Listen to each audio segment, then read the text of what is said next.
Persoalan gaji karyawan yang tertunda dan tersendatnya pendistribusian air bersih menjadi perhatian serius. DPRD Ogan Komering Ulu Timur mendesak Bupati untuk segera menyelesaikan permasalahan di PDAM Way Komering. Kabupaten Ulu Timur atas rapor dan pertanggungjawaban pelaksana APBD. Permasalahan yang terjadi di perusahaan Badan Usaha Milik Daerah atau BUMD PDAM Way Komering menjadi perhatian serius dalam rapat paripurna DPRD Ogan Komering Ulu Timur masa sidang ketiga tahun 2024.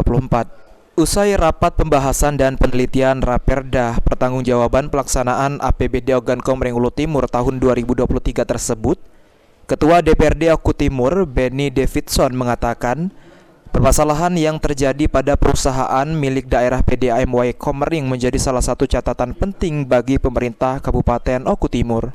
Bupati Oku Timur dapat segera menyelesaikan permasalahan gaji karyawan PDAM Way Komering yang tertunda dan pendistribusian air bersih ke masyarakat yang tersendat. Menjadi catatan penting bahwa kita telah berusaha memberikan subsidi kepada perusahaan milik daerah PDAM yang dalam hal ini menjadi catatan khusus di mana persoalannya telah mengemuka baik pengelolaan internal dan bentuk gaji dan hak karyawan yang belum terbayar maupun proses pelayanan pendistribusian air minum kepada masyarakat dan para pelanggan yang saat ini banyak mengalami kemacetan, dan kami minta juga kepada saudara Bupati Oku Timur untuk segera menindaklanjuti catatan-catatan ini. Sementara itu, Bupati Oku Timur Lanosin yang ditemui Pal TV usai rapat paripurna menyampaikan akan segera menuntaskan permasalahan yang terjadi di PDAM Way Komering.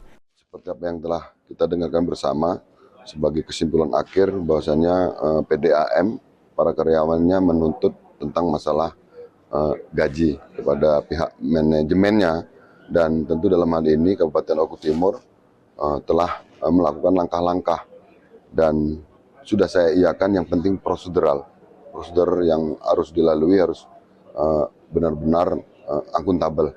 Mudah-mudahan dengan pun harus ditambah tidak terjadi permasalahan di kemudian harinya. Elvandri Jeffriyadi, Pal TV.